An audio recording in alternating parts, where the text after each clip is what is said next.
Hey guys, this video is about Bohr's model of the hydrogen atom.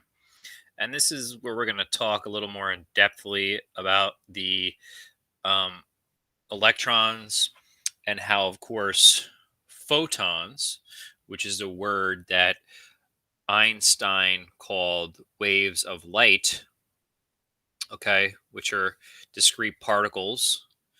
All right. So let's take a in close look at the Bohr's model.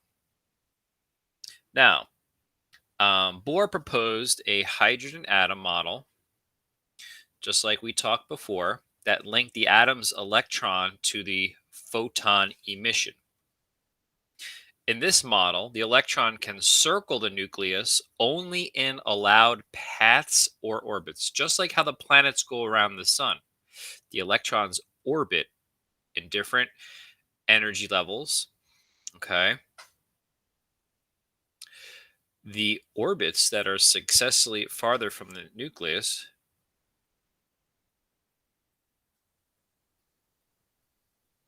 each orbit is fixed. However, the energy is higher when the electron is in orbits that are successively farther from the nucleus. And remember, we talked about the Bohr ladder. Okay. Now, the Bohr ladder is a good way or a good analogy to describe the different energy levels. So, the first step of the Bohr ladder is kind of a big step. Once you step up on that first rung, it's kind of high. But as you start climbing, the rungs get closer and closer.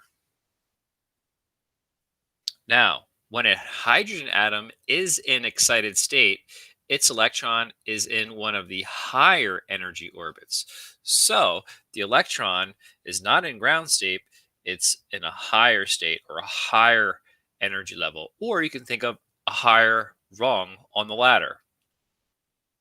When the electron falls to a lower energy level from a higher rung to a lower rung, a photon is emitted, and the process is called emission.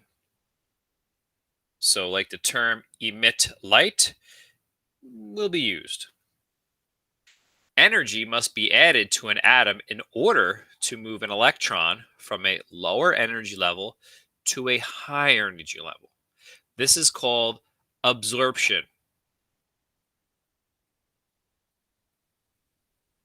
Bohr then related the possible energy level changes to the lines in the hydrogen emission line spectrum.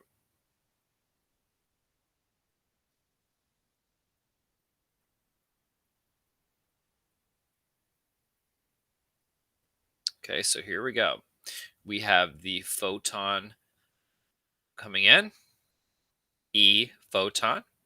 When this energy comes in, it causes the electron to jump up to an excited level.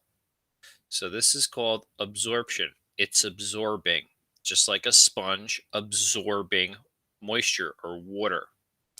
Emission is different. Emission is where the electron falls back down, kind of like squeezing out the sponge, causing all the water to come out. And it's releasing a photon. Okay, now you can see we have rings now. Okay, we have E1, 2, 3. So the emission is where you're taking the difference from E3 minus E1. Okay, so there's energies that are calculated. Now, for the hydrogen atom, there's three very important energy transitions, excuse me. Basically, they're former scientists. Okay, we have UV, which is the Lyman series, which is a high energy. Remember, UV light is on the right side of the violet scale of the visible light waves. And this is corresponding to where the electron will fall back down to the first energy level. Then we have the visible light spectrum, or the Bohmer series, and this is where the electron will fall to the second energy level. And IR is the Paschen series, which is low energy. Okay, so when the electron falls, it falls to the third. It's not a great drop. Okay, so on the next slide, we're going to elaborate a little bit more. Now, oops, here we go. Okay, remember how the n equals 1 is a higher energy? Well, think about it.